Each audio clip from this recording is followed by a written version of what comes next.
നമ്മളെ കുഞ്ഞ് ജനിച്ച് ഇപ്പൊ ഒരു 3.2 കിലോ തൂക്കമുള്ള ഒരു കുട്ടിയാണ് ജനിച്ചതെന്നുണ്ടെങ്കിൽ അത് നമ്മൾ ജനിച്ച ആ വെയിറ്റ് നമ്മൾ ഒരാഴ്ച കഴിഞ്ഞ് ഹോസ്പിറ്റലിൽ നിന്ന് പോരുമ്പോൾ ഉണ്ടാവില്ല. 10% നമ്മൾ പറയാ. 10% എന്ന് പറയുമ്പോൾ 3.2 കിലോ വെയിറ്റ് ഉള്ള കുട്ടിയാണെന്നുണ്ടെങ്കിൽ അതിന്റെ ഒരു 320 ഗ്രാം അല്ലെങ്കിൽ ഒരു 330 ചിലപ്പോൾ 400 ഗ്രാം വരെ അതിന് പോകും. കാരണം ഉണ്ടായി അതിന് തന്നെ നമുക്ക് അമ്മയ്ക്ക് പാല് നന്നായിട്ട് ഉണ്ടായിക്കൊള്ളണം എന്നില്ല.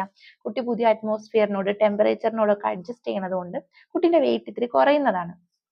അപ്പൊ ആ വെയിറ്റ് ഇപ്പൊ 3.2 കിലോ ഉണ്ടായ കുട്ടി ഹോസ്പിറ്റലിൽ വിടുമ്പോൾ അത് 2.9 എന്തെങ്കിലും ആയി എന്ന് വിചാരിക്കുക.